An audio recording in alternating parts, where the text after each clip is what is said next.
ജ്യോതിഷ ഹസ്തരേഖ സംബന്ധമായ ഈ എളിയ വീഡിയോയിലേക്ക് എല്ലാവർക്കും സ്വാഗതം. ഇന്ന് പറയാൻ പോകുന്നത് വീട്ടമ്മമാര് അടുക്കളയിൽ ഈ പറയുന്ന ഒരു കാര്യം ചെയ്താൽ വലിയ സമ്പത്തും ഐശ്വര്യവും എല്ലാവിധ സമൃദ്ധിയും ദിവസവും ആ വീട്ടിലേക്ക് കടന്നു വരുമെന്നുള്ളതാണ്.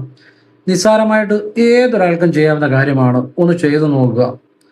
ആ വീട്ടിൽ എന്നും സമ്പത്തും സമാധാനവും സന്തോഷവും എല്ലാ ഐശ്വര്യങ്ങളും ഉണ്ടായി വരുമെന്നുള്ളതാണ്.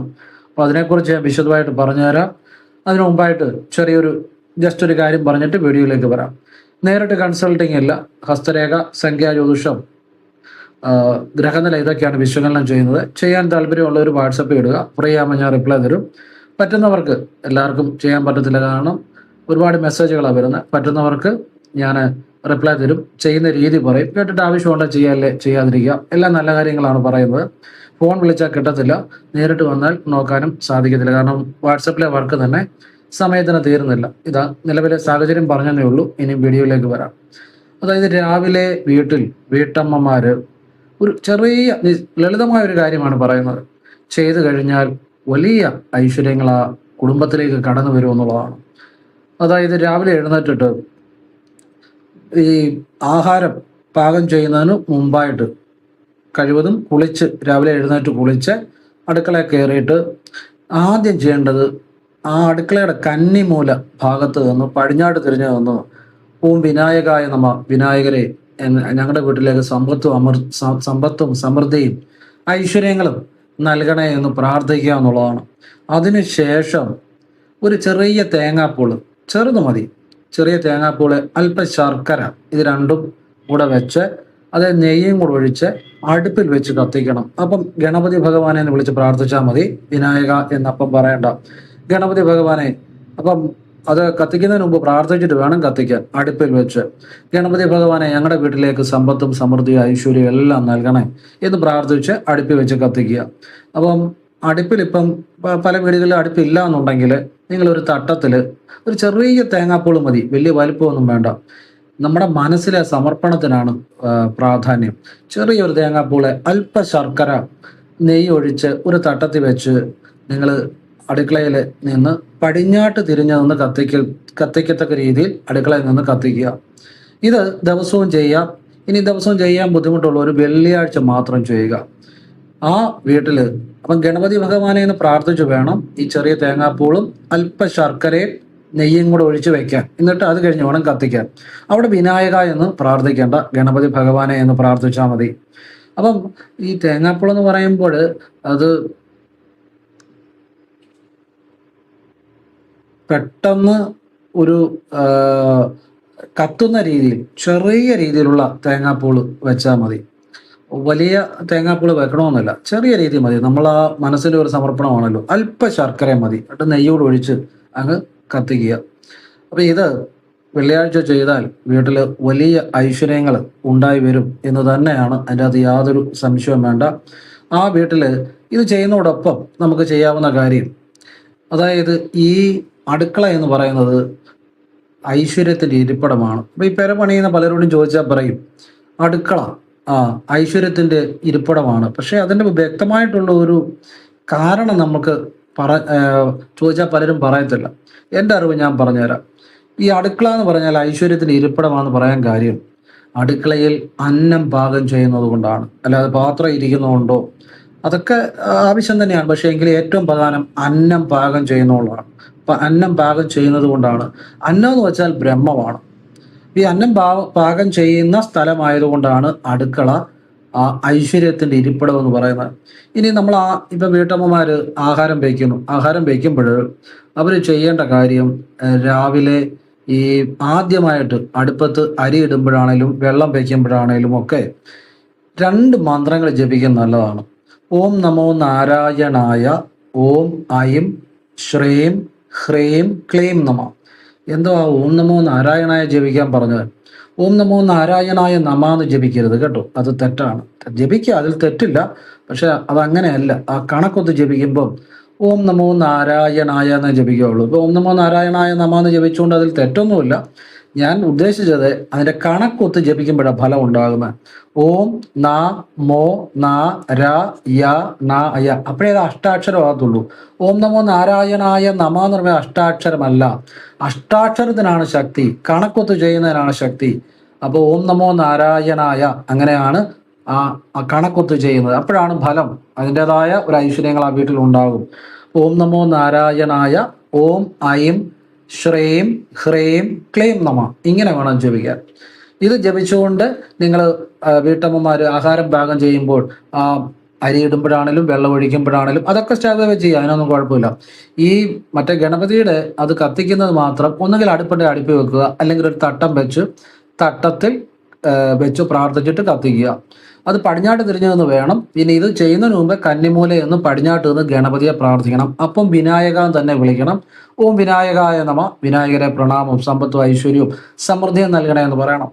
ഈ തട്ടത്തിലല്ലേ അടുപ്പിൽ വെച്ച് കത്തിക്കുമ്പോൾ ഗണപതിനെ പ്രാർത്ഥിക്കാവുള്ളൂ. ഗണപതി ഭഗവാനെ സമ്പത്തും ഐശ്വര്യവും സമൃദ്ധിയും നൽകണമെന്നാണ്.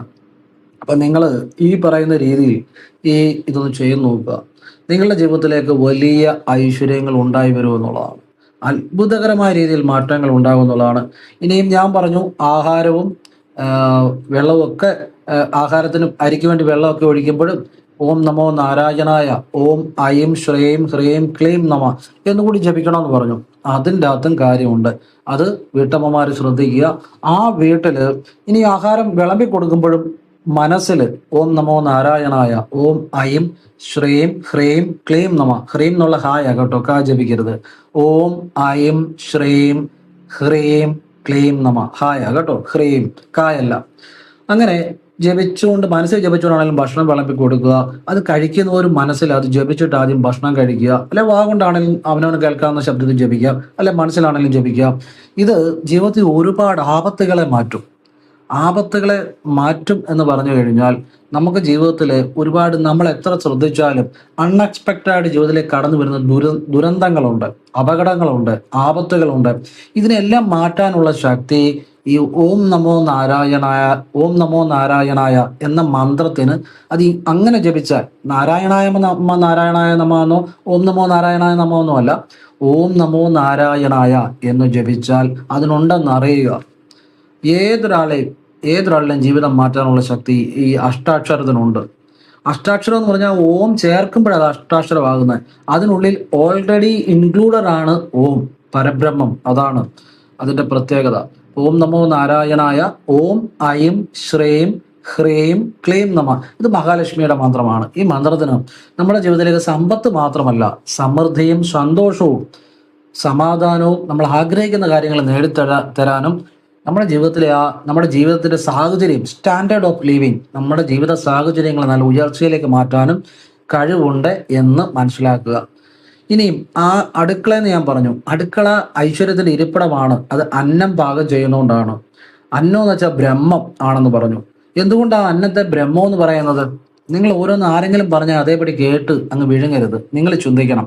നമ്മുടെ യുക്തിക്കും ബുദ്ധിക്കും ശരിയെന്നുള്ള കാര്യങ്ങളെ നമ്മൾ ഫോളോ ചെയ്യാവുള്ളൂ. അല്ലാതെ വേറെ ആര് പറഞ്ഞാലും നിങ്ങൾക്കത് ബുദ്ധിക്കും യുക്തിക്കും ശരിയാണോ എന്ന് ചിന്തിക്കണം. ഇപ്പം ഞാൻ ക്രിയാകുണ്ടലിനി പ്രാണായാമം സ്വീകരിച്ചപ്പോൾ എൻ്റെ ഗുരു പറഞ്ഞ കാര്യങ്ങൾ ഞാൻ സംശയം ചോദിച്ചു, മനസ്സിലാക്കിയിട്ടാണ് ഞാൻ അത് സ്വീകരിച്ചു. അല്ലാതെ ചുമ്മാ കണ്ണടച്ചുകൊണ്ട് ഒരാൾ പറയുന്നത് കേട്ട് ചെയ്തു കഴിഞ്ഞാൽ അതൊരിക്കലും നമുക്ക് പ്രയോജനമാകത്തില്ല. അതുകൊണ്ട് നമ്മളെപ്പോഴും സ്വന്തം ബുദ്ധിയെ വിശ്വസിക്കുക, മറ്റുള്ളവർക്ക് ഒരിക്കലും ബുദ്ധി കൊണ്ട് അടിമയാകരുത്.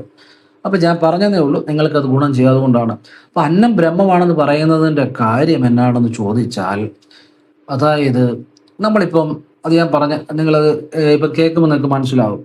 അന്നം ബ്രഹ്മമാണെന്ന് പറയുന്നതിൻ്റെ കാര്യം, നമ്മളിപ്പം നമ്മൾ അരി കഴിക്കുന്നു. ഈ നെല്ലെന്ന് പറയുന്നത് അതിനെ കവർ ചെയ്തുകൊണ്ട് ഒരു തോടുണ്ട്, അല്ലേ? ആ അരിയെ കവർ ചെയ്തുകൊണ്ട് ഒരു തോടുണ്ട്.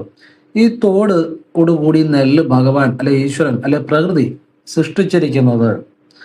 അത് എത്ര നാളിരുന്നാലും അത് കേടാകത്തില്ല നെല്ലായിട്ടിരുന്നു കഴിഞ്ഞാൽ. അതായത് അത് ഭക്ഷണമായതുകൊണ്ടും അത് കഴിക്കേണ്ട കാര്യമായതുകൊണ്ടും അന്നമായതുകൊണ്ടുമാണ് അതിനെ ആ രീതിയിൽ ഈശ്വരൻ സൃഷ്ടിച്ചിരിക്കുന്നത്. അത് എത്ര നാൾ നെല്ലായിട്ട് ഇരുന്ന് കഴിഞ്ഞാലും അത് കേടുകൂടാതെ വളരെ നാൾ ഇരിക്കും എന്നുള്ളതാണ്. കാരണം അത് മനുഷ്യന് കഴിക്കുന്നതാണ്. ആ രീതിയിലാണ് ഈശ്വരൻ അതിനെ സൃഷ്ടിച്ചിരിക്കുന്നത്. അതുപോലെ തേങ്ങ നിങ്ങൾ നോക്കുക. ഈ തെങ്ങിൽ നല്ല പൊക്കത്തിലാണ് നിൽക്കുന്നത്. പക്ഷെ അത് താഴെ വീണ് കഴിഞ്ഞാൽ അതിന് ആ തേങ്ങയുടെ ആ ക്ഷതമേൽക്കാതിരിക്കാൻ വേണ്ടി അതിൻ്റെ മുകളിൽ ഒരു കവറിങ് ഈശ്വരൻ കൊടുത്തിട്ടുണ്ട്. അത്രയും പൊക്കത്തിന് താഴെ വീണാലും അതിനൊരു കവറിങ് തൊണ്ട് കൊടുത്തിട്ടുണ്ട്.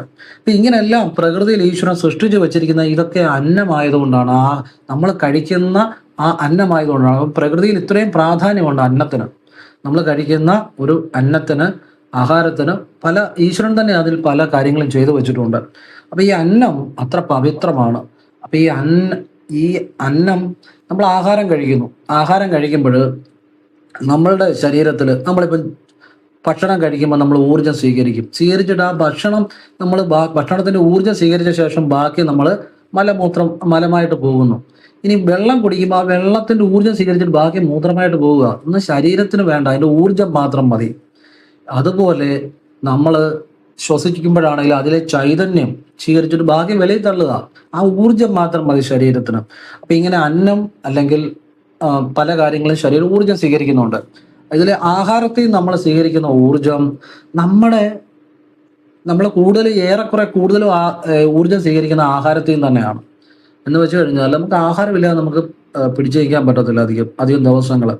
അപ്പോൾ നമ്മൾ ഒരു ദിവസം തന്നെ 3 നേരം ആഹാരം കഴിക്കുന്നു. ചിലർ 4 നേരമൊക്കെ കഴിക്കും. അത് പോട്ടെ, 3 നേരമെങ്കിലും ആഹാരം കഴിക്കുന്നുണ്ട്. കാരണം അത് ശരീരം നിലനിർത്താൻ മസ്റ്റാണ്. നമ്മൾ നിലനിന്നാലേ നമ്മുടെ സമ്പത്ത്, നമ്മുടെ ജീവിതമൊക്കെ ഉള്ളൂ. നമ്മളുണ്ടേലേ ഉള്ളൂ നമുക്ക് സമ്പത്തിനെ കുറിച്ച് തന്നെ ചിന്തിക്കേണ്ട കാര്യമൊക്കെ ഉള്ളൂ. അപ്പോൾ ശരീരം നിലനിർത്താൻ അന്നം വളരെ പ്രാധാന്യമാണ്. അപ്പം നമ്മുടെ ഈ ആഹാരത്തിൽ നിന്ന് ശരീരം സ്വീകരിക്കുന്ന ഈ ഊർജം, നമ്മളുടെ ശരീരത്തിൽ ഒരു ഊർജ്ജ ശരീരമുണ്ട്, പ്രാണശരീരം എന്ന് പറയും. ആ ശരീരം ബലപ്പെടുത്തുവാൻ വേണ്ടിയാണ്. അപ്പം ഈ പ്രാണശരീരം ബലപ്പെടുമ്പോഴാണ് നമുക്ക് നമ്മുടെ ആ ശരീരത്തിന് കൂടുതൽ ഒരു ആരോഗ്യവും മാത്രമല്ല നമ്മുടെ മനസ്സിന് ഉണർവും, നമുക്കൊരു ഈശ്വരാധീനവും, നമുക്ക് ജീവിതത്തിലെ കൂടുതൽ പുരോഗതിയൊക്കെ ഈ ഊർജ ശരീരം ബലപ്പെടുമ്പോഴാണ്. അപ്പം അതിന് സഹായിക്കുന്ന ഒരു ഇതാണ് അന്നം. അപ്പം ഈ അന്നത്തിന് അത്ര പ്രാധാന്യമുണ്ടെന്ന് നമ്മൾ അറിയുക. അപ്പം അന്നം പാകം ചെയ്യുന്ന സ്ഥലമാണ് അടുക്കള. ആ അടുക്കളയ്ക്കും ആ പ്രാധാന്യമുണ്ട്.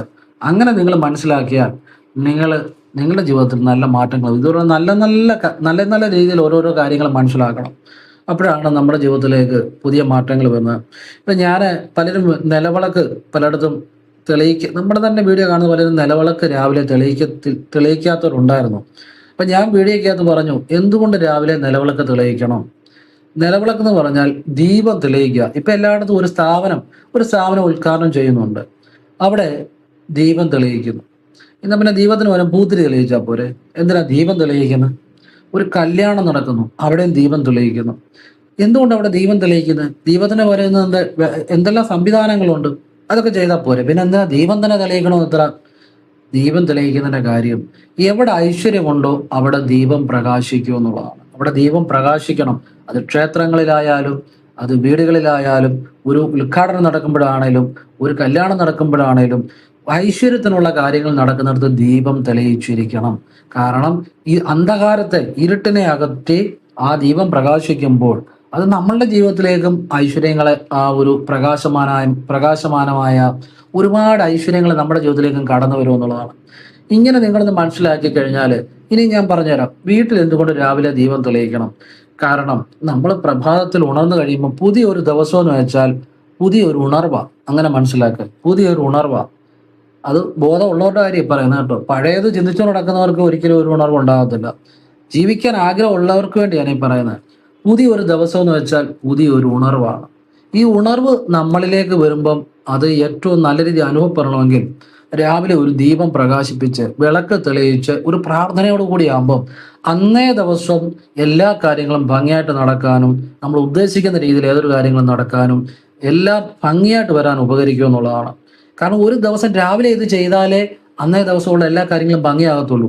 അത് വൈകിട്ട് ചെയ്തിട്ട് കാര്യമില്ല. വൈകിട്ട് നമ്മൾ ദീപം തെളിയിക്കണം. അത് നമ്മൾ എന്തിനാ? നമ്മളുടെ ആ ഒരു ദിവസത്തിന്റെ നമ്മൾ പ്രവർത്തികളൊക്കെ ചെയ്തു കഴിഞ്ഞു, അതെല്ലാം ഈശ്വരനെ സമർപ്പിച്ച് ഒരു പ്രാർത്ഥനയാണ്. അപ്പോൾ വൈകിട്ട് ദീപം തെളിയിക്കുന്നതും ഐശ്വര്യത്തിന് പ്രധാനം തന്നെയാണ്. പക്ഷെ അതോടൊപ്പം രാവിലെയും കൂടെ ദീപം തെളിയിക്കണം. രാവിലെ ദീപം തെളിയിക്കുമ്പോഴാണ് ആ ദിവസം മുഴുവൻ നമുക്ക് നല്ലതായിട്ട് വരുന്നത്. ഒരു നല്ല പ്രാർത്ഥനയോട് ഒരു ദിവസം തുടങ്ങുന്നു. ഇനി വിളക്ക് തെളിയിക്കുമ്പോൾ എല്ലാവർക്കും സംശയമാണ്, 1 തിരി വേണോ, 2 തിരി വേണോ, 3 തിരി വേണോ, 4 തിരി വേണോ, 5 തിരി വേണോ, ഇങ്ങനെ കുറേ ഡൗട്ട്സ് ഉണ്ട്. ഞാൻ എൻ്റെ അനുഭവത്തിൽ നിന്ന് പറയുകയാണ്, 5 തിരി തന്നെ വേണം. കണ്ണടച്ചുകൊണ്ട് പറയാം 5 തിരി തന്നെ വേണം. ഇതിൻ്റെ അത് നോ ഡൗട്ട്, ഡൗട്ടിൻ്റെ കാര്യമൊന്നുമില്ല. സംശയിക്കുന്നവർ അതിനെക്കുറിച്ച് അറിയാൻ വയ്യാത്തവരാണ്, അതിനെക്കുറിച്ച് വലിയ ബോധ്യമില്ലാത്തവരാണ്. 5 തിരി തന്നെ വേണം ഐശ്വര്യത്തിന്. അതെന്തുകൊണ്ടാണ് 5 തിരി വേണമെന്ന് പറഞ്ഞത്? അതിന് കാരണമുണ്ട്. എല്ലാത്തിനും പുറകെ വ്യക്തമായൊരു റീസൺ ഉണ്ട്. അത് മനസ്സിലായാൽ നിങ്ങൾക്ക് മനസ്സിലാകും. വിളക്കെന്ന് പറഞ്ഞാൽ ഓടാണല്ലോ വിളക്ക്. ഓട്ട് വിളക്ക് നമ്മൾ കത്തിക്കുന്നത് അതൊരു ലോഹമാണെന്ന് നിങ്ങൾക്കറിയാമല്ലോ. അതിൻ്റെ അകത്തോട്ട് എള്ളെണ്ണ ഒഴിക്കുന്നു. എണ്ണ ഒഴിച്ചു കഴിയുമ്പോൾ നമ്മൾ തിരിയിട്ട് നമ്മൾ കത്തിക്കുമ്പോൾ ഈ ലോഹ സങ്കരം ചൂടാകുന്നുണ്ട്. അപ്പോൾ എള്ളെണ്ണയും കൂടെ ആകുമ്പോൾ അതിലെ ഇരുമ്പ് എന്നുള്ള ഇത് ആ ചൂടൂടെ ചെല്ലുമ്പോൾ അത് ആ കത്തി എന്ന ആ ദീപത്തിലൂടെ ആ ഊർജം ചുറ്റും പരക്കും. ആ എള്ളെണ്ണയ്ക്കകത്ത് ഇരുമ്പെന്ന് പറഞ്ഞ ഒരു ഇരുമ്പുണ്ടല്ലോ. അപ്പം ആ ഒരു ഊർജം ആ ഓടെന്ന് പറഞ്ഞ ലോകത്തിനകത്ത് എള്ളെണ്ണയും കൂടെ ഒഴിച്ച്, എള്ളെണ്ണ തന്നെ ഉപയോഗിക്കണം കേട്ടോ, വെളിച്ചെണ്ണ ഉപയോഗിക്കരുത്, എള്ളെണ്ണ തന്നെ ഉപയോഗിക്കണം. എള്ളെണ്ണ ഒഴിച്ച് തിരിയിട്ട് കത്തിക്കുമ്പോൾ ഊർജം ആ തിരി കത്തുമ്പോൾ ഒരു ചൂടവിടെ ഉണ്ടാകുന്നുണ്ട്. ആ ഊർജം ചുറ്റും പ്രസരിക്കുന്നുണ്ട്. അപ്പോൾ ഒരു തിരി ഇടുമ്പോഴാണോ 2 തിരി ഇടുമ്പോഴാണോ കൂടുതൽ ഊർജം ചുറ്റും പ്രസരിക്കുന്നത്? തീർച്ചയായിട്ടും 2 തിരി ഇടുമ്പോഴായിരിക്കും, കിഴക്കും പടിഞ്ഞാറും. ഇനി 2 തിരി ഇടുമ്പോഴാണോ 3 തിരി ഇടുമ്പോഴാണോ കൂടുതൽ ഊർജം പ്രസരിക്കുന്നത്? തീർച്ചയായിട്ടും 3 തിരി ഇടുമ്പോഴായിരിക്കും. അപ്പം കൂടുതൽ ചൂട് അവിടെ ഉണ്ടാകുന്നു. ഇനിയും 5 തിരിയിട്ടാൽ 5 ദിക്കിലേക്ക് ഊർജം പ്രവഹിക്കുക എന്നുള്ളതാണ്.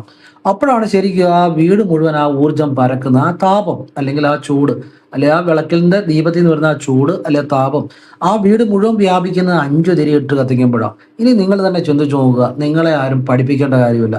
എത്ര തിരി ഇടണം? 5. യാതൊരു സംശയവും വേണ്ട. ഇങ്ങനെ മനസ്സിലാക്കുമ്പോഴാണ് ജീവിതത്തിൽ മാറ്റം ഉണ്ടാകുന്നത്. 5 തിരിയിട്ട് തന്നെ കത്തിക്കണം. 5 തിരിയിട്ട് ഇങ്ങനെ കത്തിക്കുക രാവിലെ ദീപം. ഇങ്ങനെ കത്തിച്ചാൽ തന്നെ ആ വീട്ടിൽ മാറ്റം ഉണ്ടാവും. പിന്നെ വിളക്കിന്റെ മുന്നിൽ നിന്ന് പ്രാർത്ഥിക്കുന്നു. വിളക്കിന്റെ മുന്നിൽ നിന്ന് പ്രാർത്ഥിക്കുമ്പോൾ നമ്മൾ ഓം നമോ നാരായണായ ജപിക്കണം, സർവമംഗളമംഗല്യെ ജപിക്കണം, ഓം ഐം ശ്രീം ഹ്രീം ക്ലീം നമ ജപിക്കണം, ഓം നാരായണായ വിദ്മഹേ വാസുദേവായ ധീമഹി തന്നോ വിഷ്ണു പ്രചോദയ, ഇത് ജപിക്കണം. കാരണം എന്താണെന്ന് വെച്ചാൽ വിഷ്ണു ഗായത്രി ജപിക്കുന്നത് നല്ലത് മാത്രമേ നടക്കത്തുള്ളൂ. ഇങ്ങനെ ചില മന്ത്രങ്ങളുണ്ട്. പിന്നെ നിങ്ങൾക്ക് നമ ശിവായ നമ, നിങ്ങൾക്ക് ഇഷ്ടമുള്ള മന്ത്രം അതുമൊക്കെ ജപിക്കേണ്ടതാണ്. ഞാനൊരു ജസ്റ്റ് പറഞ്ഞതേ ഉള്ളൂ. ഇങ്ങനെ നിങ്ങൾ രാവിലെ വൈകിട്ടും വിളക്ക് തെളിയിച്ച് അതിൻ്റെ മുന്നേ ഒന്ന് പ്രാർത്ഥിച്ചു നോക്കിയേ. നിർബന്ധമായിട്ടും കർപ്പൂരം കത്തിക്കണം എന്നുള്ളതാണ്. കർപ്പൂരം കൂടെ കത്തിക്കുമ്പോഴാണ്, ആ കർപ്പൂരം കത്തിക്കുന്നതിന് പ്രാധാന്യമുണ്ട് കേട്ടോ. ഈ കർപ്പൂരം കത്തിക്കുമ്പോൾ, കർപ്പൂരം എന്ന് പറഞ്ഞാൽ കത്തി കഴിയുമ്പോൾ മുഴുവൻ ഇല്ലാതാവുക. അത് മുഴുവൻ ആ ഊർജം മുഴുവൻ ഈ നമ്മുടെ മുന്നിലുള്ള ഈ അന്തരീക്ഷത്തിലേക്ക് വ്യാപിച്ചില്ലാതാവുക കർപ്പൂരം. അപ്പം നിങ്ങൾ ആ കർപ്പൂരത്തോടു കൂടി ചെയ്യുന്ന പ്രാർത്ഥനയും ഈ പ്രപഞ്ചത്തിലേക്ക് വ്യാപിക്കുക. അതാണ് അതിൻ്റെ രഹസ്യം. കർപ്പൂരം കത്തിക്കണം. അപ്പം കർപ്പൂരം തൊട്ട് ഓം നമോ നാരായണായ ജപിക്കണം. സർവമംഗളമംഗല്യേ ശിവേ സർവാർത്ഥ സാധികേ ശരണ്യേ ത്രയംബകേ ഗൗരി നാരായണേ നമസ്തുതേ ജപിക്കണം. അതോടൊപ്പം ബാക്കി പറഞ്ഞ ഓം നാരായണായ വിദ്മഹേ വാസുദേവായ ധീമഹി തന്നോ വിഷ്ണു പ്രചോദയാത്, വിഷ്ണു ഗായത്രി, ശിവായ നമ. ശിവായ നമ എന്ന മന്ത്രത്തിന്റെ രഹസ്യം എന്താണ്? മോഹന മന്ത്രമാണ് ശിവായ നമ. ആഗ്രഹിക്കുന്നതെല്ലാം നിങ്ങളിലേക്ക് കൊണ്ടുവരുന്ന മന്ത്രമാണ്. നമശിവായ, ശിവായ നമ, ശിവായ ശിവ, ശിവായ ശിവ, ശിവ ശിവ ശി. ഇതാണ് ആ ശിവമന്ത്രത്തിന്റെ ചില രഹസ്യങ്ങൾ. അതൊക്കെ പലപ്പോഴായിട്ട് ഞാൻ വീഡിയോ പറഞ്ഞു തരാവുന്ന കാര്യങ്ങൾ പറഞ്ഞു തരുന്നുണ്ട്. ആവശ്യമുള്ളവരത് മനസ്സിലാക്കുക. ശിവായ നമ ആഗ്രഹങ്ങൾ സാധിച്ചു തരികയും ചെയ്യും, ജീവിതത്തിൽ മോക്ഷം നൽകുകയും ചെയ്യും. അതാണ് ശിവായ നമയുടെ പ്രത്യേകത. അപ്പം നിങ്ങൾക്ക് ഇഷ്ടമുള്ള മന്ത്രങ്ങളൊക്കെ ജപിക്കാം. ഇങ്ങനെ നിങ്ങൾ വിളക്കൊന്ന് തെളിയിച്ച് നോക്കിക്കേ. രാവിലെ വേണം കർപ്പൂരം തൊട്ട് പ്രാർത്ഥിക്കണം. പിന്നെ കർപ്പൂരം തൊട്ട് എൻ്റെ അച്ഛൻ്റെ കുടുംബദേവതയെ പ്രണാമം എന്ന് പ്രാർത്ഥിക്കണം. എന്നിട്ട് വേണ്ട കാര്യങ്ങൾ ആവശ്യപ്പെടണം. ആ കുടുംബദേവത എവിടെ ഇരുന്നാലും അത് കേൾക്കും. സത്യമാണ് ഞാൻ പറയുന്നത്. ഞാൻ ഇങ്ങനെ പറഞ്ഞ് കർപ്പൂരം തൊട്ട് പ്രാർത്ഥിച്ച് കുടുംബക്ഷേത്രം അറിയാത്തൊരു കുടുംബക്ഷേത്രത്തിൽ എത്തപ്പെട്ട നിരവധി ആളുകളുണ്ട്. അല്ലാതെ നമ്മൾ ഒരിടത്ത് പോയി നോക്കി പറയുന്നത് ചിലപ്പോൾ അത് ശരിയാവണമെന്ന് നിർബന്ധമില്ല, ചിലപ്പോൾ ശരിയാകാം. പക്ഷേ കറക്റ്റായിട്ട് ഒന്നുകിൽ ആ കുടുംബത്തിലുള്ളവർ കൃത്യമായ ക്ഷേത്രം അറിയാവുന്നവരുണ്ട്, അല്ലെങ്കിൽ കർപ്പൂരം തൊട്ട് പ്രാർത്ഥിച്ചാൽ നിങ്ങൾ അവിടെ എത്തും. സംശയമൊന്നും വേണ്ട.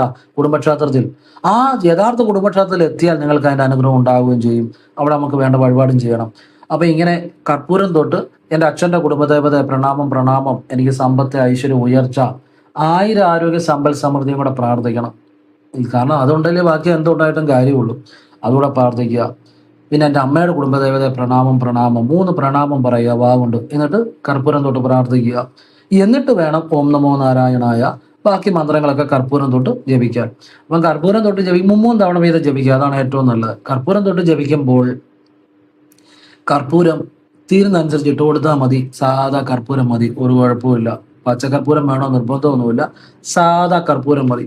നിങ്ങൾ ഇങ്ങനെ തന്നെ വീട്ടിൽ ചെയ്ത് നോക്കിയാൽ വീട്ടിൽ പിന്നെ പറ്റുവാണെങ്കിൽ രാവിലെയും വൈകിട്ട് അല്പം ചാണകവെള്ളം തളിക്കുന്നത് നല്ലതാണ്.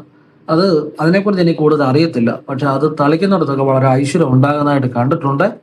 അത് എനിക്ക് ബോധ്യപ്പെടുന്ന രീതിയിൽ അതിനൊരു ക്ലാരിഫിക്കേഷൻ കിട്ടുമ്പോഴേ അത് എന്തുകൊണ്ടാണെന്ന് ഞാൻ നിങ്ങൾക്ക് പറഞ്ഞു തരത്തുള്ളൂ. നമുക്ക് അതും ഇതുമൊക്കെ പറയാം, പക്ഷെ അതല്ല, എനിക്ക് ബോധ്യമാകുന്ന രീതിയിൽ ഒരു അറിവ് കിട്ടുമ്പോഴേ അതിനെക്കുറിച്ച് ഞാൻ എന്തുകൊണ്ടാണെന്ന് പറയത്തുള്ളൂ. ഇപ്പോൾ അങ്ങനെ ചെയ്യുന്നവർക്ക് ഐശ്വര്യം ഉണ്ടാകുന്നതായിട്ട് കണ്ടിട്ടുണ്ട്. കൂടുതൽ കാര്യങ്ങൾ എനിക്ക് അതേക്കുറിച്ച് അറിയില്ല. അപ്പം രാവിലെയും വൈകിട്ടും ചാണകവെള്ളം തളിക്കുന്നത് നല്ലതാണ്, വളരെ ഐശ്വര്യപ്രദമാണ് എന്ന് അനുഭവത്തിൽ നിന്ന് മനസ്സിലായിട്ടുണ്ട്. നിങ്ങൾക്ക് ആവശ്യമുണ്ടെങ്കിൽ ചെയ്യാം. ഇങ്ങനെയുള്ള കാര്യങ്ങളൊക്കെ ചെയ്താൽ തന്നെ ആ വീട്ടിൽ മാറ്റമുണ്ടാകും, യാതൊരു സംശയവും വേണ്ട.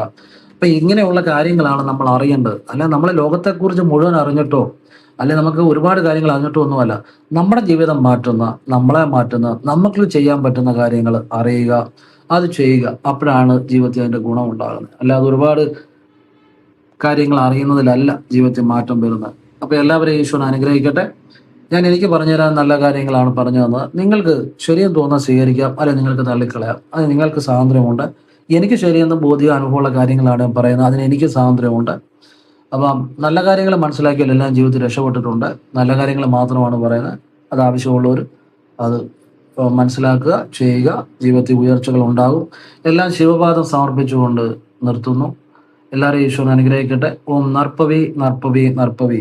ഈ നർപ്പവി എന്നുള്ളത് നല്ലത് ഭവിക്കട്ടെ എന്നാണ്. ഇതൊരു സിദ്ധ മന്ത്രമാണ് കേട്ടോ.